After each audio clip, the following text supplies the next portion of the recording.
大家好，欢迎来到独处咖啡屋，我是易彩，和你一起了解生活，享受美好的独处时光。今天这期咖啡屋要讲的内容是中年女人必看，衣柜里这6件衣服正悄悄吸食你的能量，要果断扔掉。希望你喜欢，订阅支持。在我们日常生活的循环往复中，不知不觉间，衣橱和储物空间里堆满了各式各样的服饰和杂物。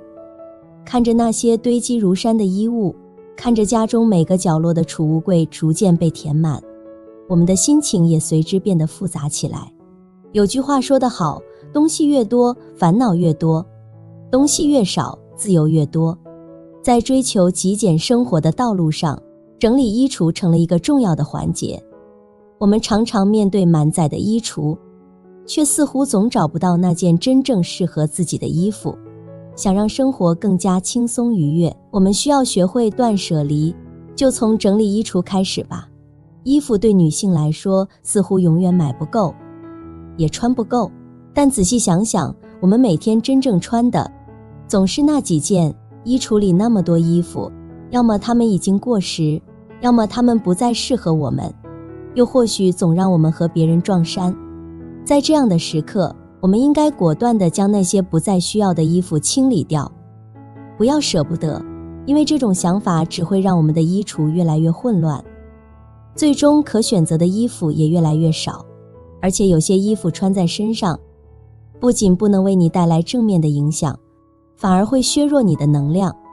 所以中年女人要懂得断舍离，衣柜里这6件衣服要果断扔掉。第一件，皱皱巴巴不能挽回的衣服。相信很多人在选择服装单品的时候，一旦看到这种皱皱巴巴的衣服，就会第一时间淘汰掉。无论是因为材质的原因，还是穿久了的原因，只要稍微挑剔一点的女性，对于皱皱巴巴的衣服都不能容忍。不过有些褶皱的衣服，用熨烫机熨平就足够了。像一些不能挽回的旧衣服，就可以直接扔掉了。第二件，已经过时的衣服。在时尚界当中，服装单品总是会出现各种各样的款式和设计，每年都会有各种新潮的单品出现，但是随之而来的就是过时的情况。比如今年流行的款式，到明年就会觉得很老气，更何况是那些几年前的旧衣服了，就不要放在衣橱里，当作闲置或者压箱底。第三件，不符合身材条件的衣服。女人随着年龄的变化，外在形象也会不断地出现改变，所以很多衣服就会有不合身的情况出现，比如太紧了或者太大了，上身效果都会拉低气质。如果你的衣橱里面有不合身的衣服，就一定要实行断舍离行动。不合适的衣服，怎么搭配都会显得很违和，就算你变着花样想要挽留它，它对你也没有任何优势了。第四件，太过张扬无法驾驭的服装。服装单品的类型分为很多种，其中百搭款和个性款就是最常见的2种。如果你总是一味地追求个性，那么衣橱里的服装很容易搁置。针对不够百搭耐看的衣服，不妨可以尝试着放手，特别是对于中年女性来说，太张扬的服装会显得不够端庄得体，无论在任何场合都很难驾驭。第5件，太暴露显俗气的衣服。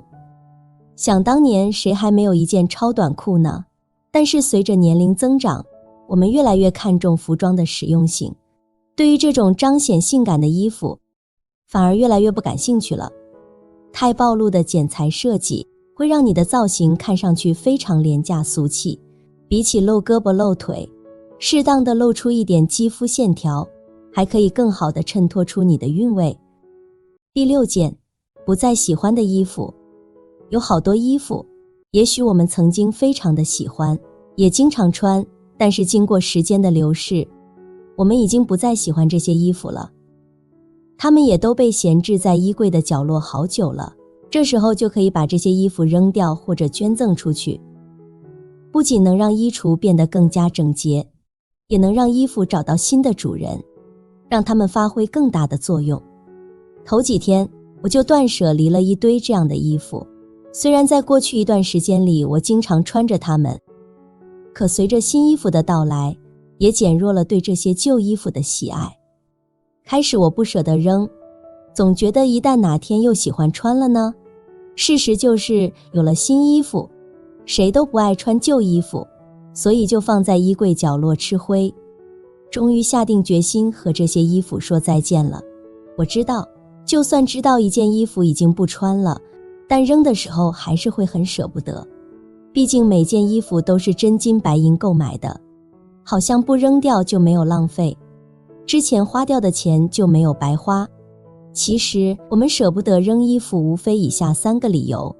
首先，那些曾经高价购得的衣物，它们承载着我们对美好事物的追求和记忆。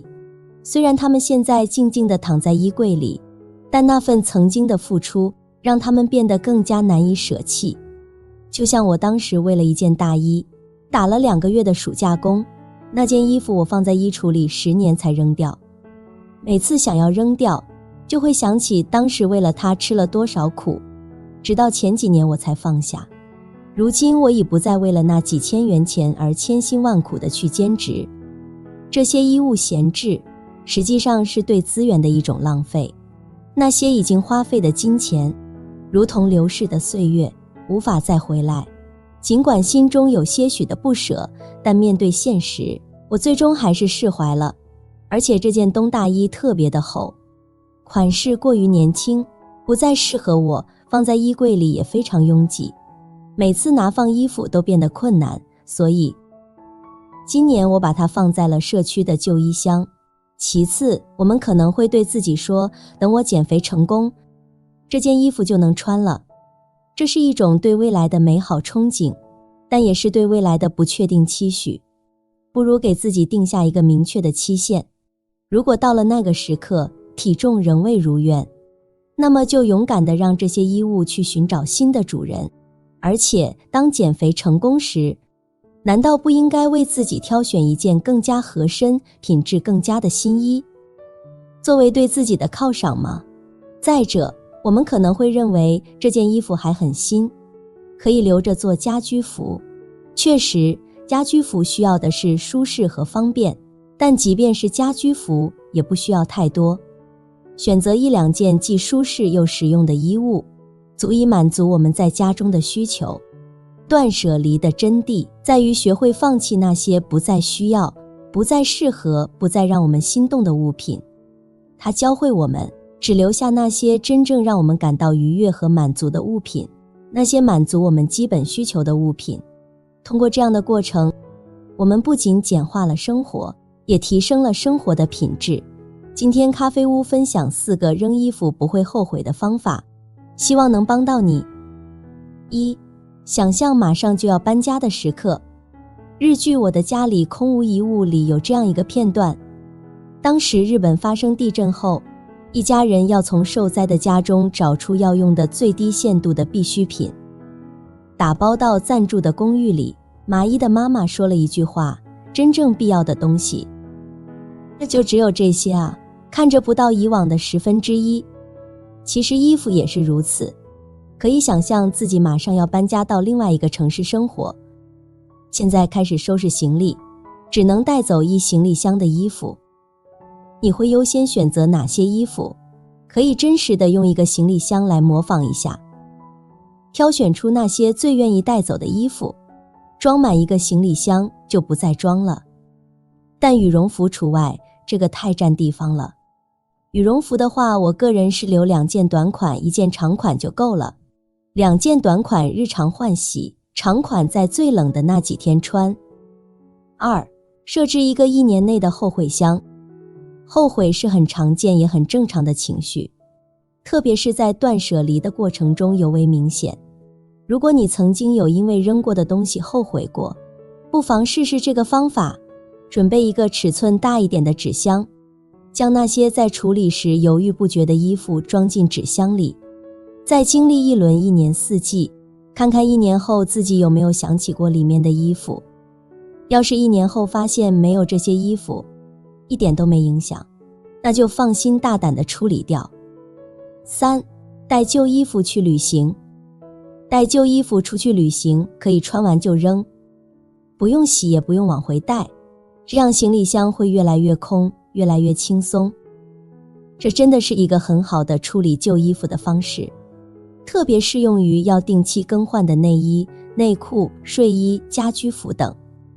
过年回家或者有事回老家也适用。4. 最大限度发挥每件旧衣服的价值。我们有时候舍不得扔衣服，是觉得这件衣服还有使用价值，扔掉可惜，那我们就最大限度地发挥它的价值。1. 送给需要的人，慈善捐赠或送给身边的人。我以前就收拾过几大包衣服寄回老家，给我们村里的一个邻居，他特别喜欢。2. 卖掉换成零花钱。现在很多小区附近都有旧衣回收，按斤计价，也是个不错的方法。3. 剪开当抹布，特别是大扫除的时候，当抹布用完后就直接扔掉，能让我们减少清洗抹布的时间，节省体力，少即是多，多即是少。在舍弃衣服的过程中，你会重新审视自己与物品的关系，并进行调整，从而让生活更加美好。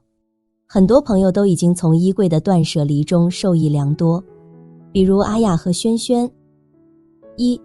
朋友阿雅花钱解决不了容貌焦虑。她说，年轻的时候由于容貌焦虑，我花了很多钱在买衣服和化妆品上面，但是效果并不太理想，还是一直被人说土。每次回家时，家里人也会语重心长地告诫我要打扮自己。大学时期，我一个月生活费才300块钱，有一次我居然花了差不多200买了件衣服，就因为大伙都说我穿得好看，以至于那个月啃了整整1个月的馒头。后来上班了，有了经济自主权，在衣服、鞋子、包包、化妆品上花的钱就更多了。上班好几年也没存下什么积蓄，可是穿衣还是难看，皮肤还不如以前不瞎折腾的时候。我们总喜欢通过花钱来解决各种焦虑，以为买了各式新衣服就会变得漂亮时尚，买了瓶瓶罐罐的化妆品皮肤就会变好。可事实是，钱花了，我不但没有变好看，反而愈发焦虑，像一只无头苍蝇一样一直在不自信的漩涡里打转。断舍离后，我才摸索出自己的穿衣风格，直到遇见断舍离。通过一次次的扔，一次次与自我的对话，我才开始转变思路，认识自己，接纳自己，并基于此打扮自己，而不是用外界的各种美的模板胡乱套在自己身上。很多女人天生就会打扮自己，而我应该属于很多之外的那种。我根本不知道自己适合什么，喜欢什么。后来通过断舍离，丢掉不适合、不喜欢、不舒服的，这才慢慢摸索出自己的穿衣风格。这就如我最近读到的《我本自由》这本书里，马哈拉吉老师说的那样，否定他之外的一切东西，然后就只剩下了他。这个过程缓慢而曲折，但最终算是步入正确的轨道了。断舍离让我认识我自己。刚开始实践断舍离的时候，我莫名陷入了扔扔扔、买买买的恶性循环当中，结果就是扔了很多，买回来更多。直到我开始反思，并着手记录不购买清单，把踩过的坑一一记录下来，这种情况才开始慢慢改善。我开始认真了解自己，知道自己是梨形身材。原来身材并不是以简单的好与坏来区分的。在选择衣服的时候，只要凸显优点，规避缺点，一样能穿出好看的视觉效果。比如梨形身材最大的特点是下半身粗壮，那肯定不适合穿紧身的裤子，但是换成阔腿裤或者 A 字裙就能规避以上缺点，还能显腿长。梨形身材上身瘦，穿一些露锁骨或者露幅度高的衣服，如方领、一字领、V 字领上衣都会非常好看。近2年我很喜欢穿纯白或者纯黑色衬衫，脖子短的我就千万不能把所有的扣子都扣上，留上1到2粒不扣，露出脖子，会更休闲与美观。这些都是基于对自己足够了解的情况下做出的穿衣判断，而不是用钱就能解决的。认识自己，接纳自己，才能更好地成为自己，成为更好的自己。一句话，断舍离，如果只把断舍离简单地理解为扔东西，那是还没有领悟到断舍离的真谛。2. 朋友轩轩，我卖光了所有闲置的旧衣服。就在上个周末，轩轩做了一件让自己都惊讶的事情，他把衣柜里所有闲置的旧衣服全部卖掉了。是的，你没听错，他把它们全部挂上了二手平台，一一告别。衣服本该是温暖身体的盔甲，而非压垮心灵的稻草。说来也好笑，轩轩原本以为拥有更多的衣服，就能拥有更多的选择和快乐，但现实是，每当他打开衣柜，发现里面堆满了各式各样的衣服，有的标签还没拆，有的已经褪色，选择困难症便如影随形，最终往往是以随便穿穿草草了事。更糟糕的是，这些衣物仿佛成了无形的枷锁，让他无法真正感受到生活的轻松与自由。轩轩告诉我，这些衣服对他来说意味着什么？他们是他过去的选择，但不代表他现在的自我。他需要的不是这些不再适合他的衣服，而是一个新的开始，一个更简单、更真实的生活。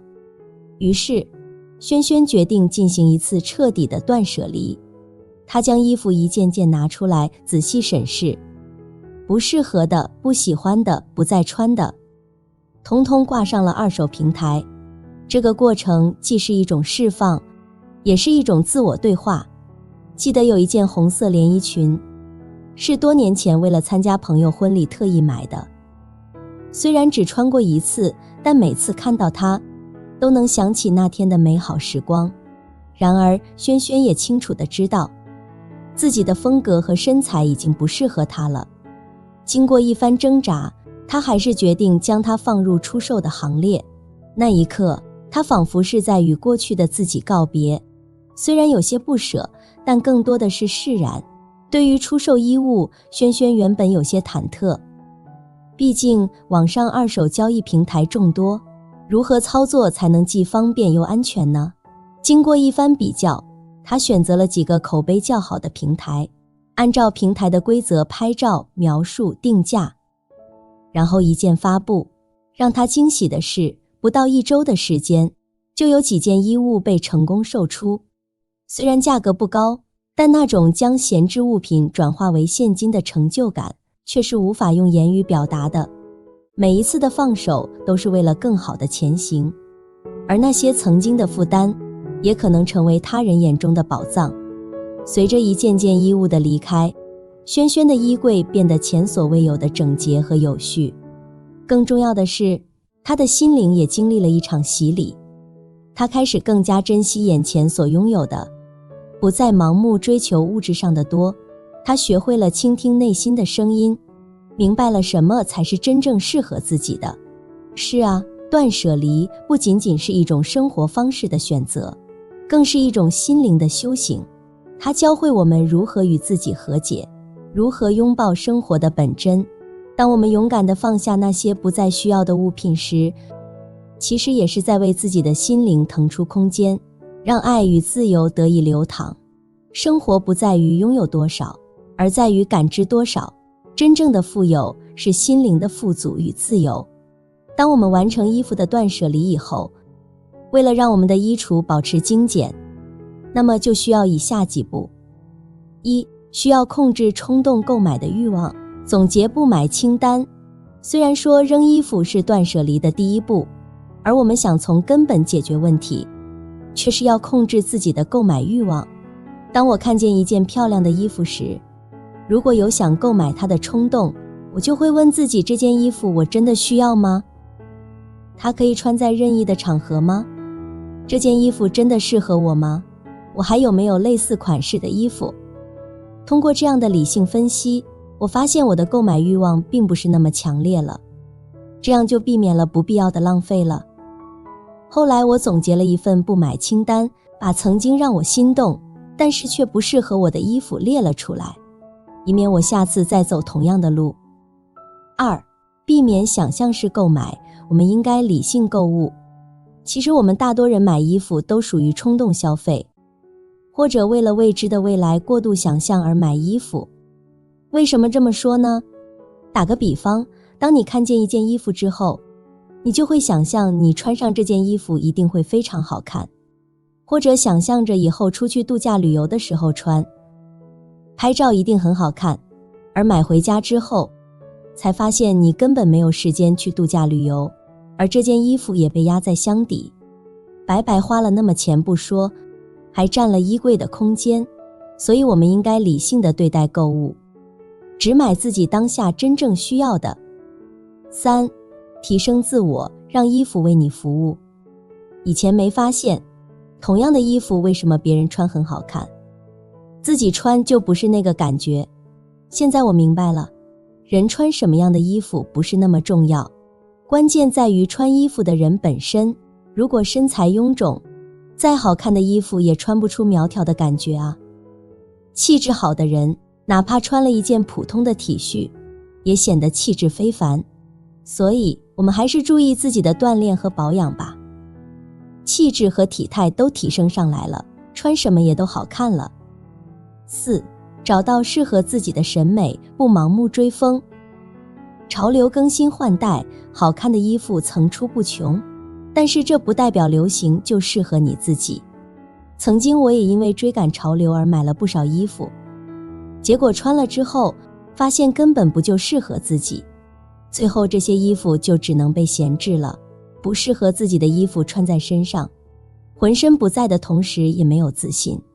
不如找到适合自己审美的方式，懂得自己的身材比例、肤色，学会如何搭配才能扬长避短，在购买衣服时也有了明确的目标。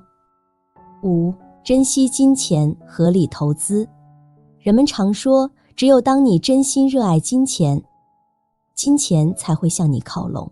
在当前经济形势不太乐观的背景下，赚钱变得越发艰难，我们不应该把辛辛苦苦赚来的钱都挥霍在购买衣物上。我如今也领悟到了这一点，衣服只要足够穿就行。挑选衣物时更应注重品质而非数量，减少衣物的购买，不仅减轻了家务的负担，还能让我们积累下更多的财富。我们应该把有限的资金用在更有价值的地方，比如投资于自我成长，学习新的知识和技能，让内心世界更加丰富，让生活变得更加精彩。好了，这期咖啡屋到此就分享完了。如果内容对你有所帮助，或者看后有所醒悟，麻烦你订阅和分享给身边的朋友。欢迎留言和投稿，在咖啡屋与我们一起学习别人的最好，遇见更好的自己。我们下期节目见。